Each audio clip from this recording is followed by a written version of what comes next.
the whole audio direction, and you can say the dramatic score part of the game, it's been a very strong focus from the very beginning, because we knew with a game that is so, you can say, open-ended as a Hitman game is, the player can always do whatever he wants. He can go any direction and kind of take on the game in any way that he wants. We have to have a very dynamic, you can say, music system that supports a dramatic experience no matter how you want to play the game.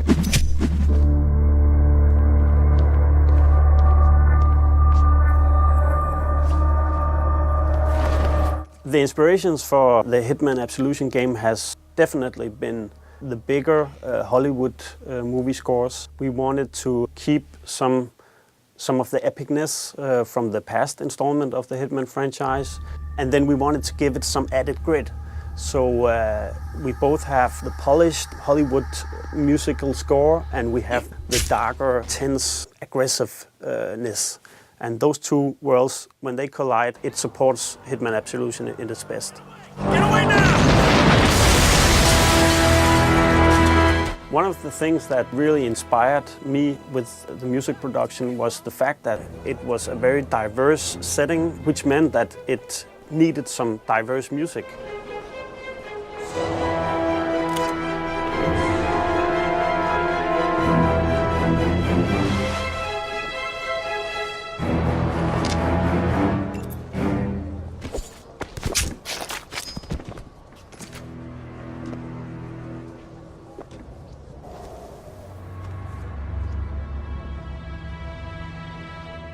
We are working together with a very good sound team here in IO, and they are, they're really good at understanding how to fit every little bit of music element with the AI. So you obviously have a main score, but they are very capable at breaking that score down in different tracks that are either very ambient, like the AI, or action-based or fast-paced tracks, and they really understand how to blend these seamlessly.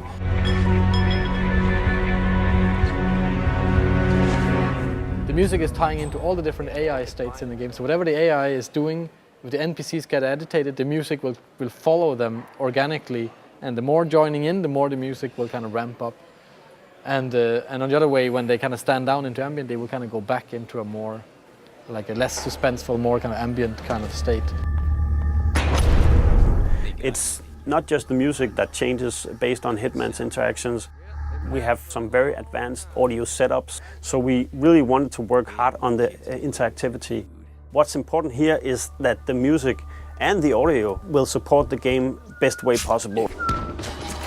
We love the low end of the frequency spectrum because that's one of the areas that is representing something mean.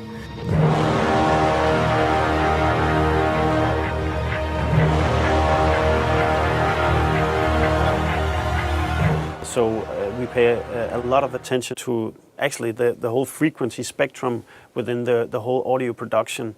So it's not just a lot of audio getting thrown in there.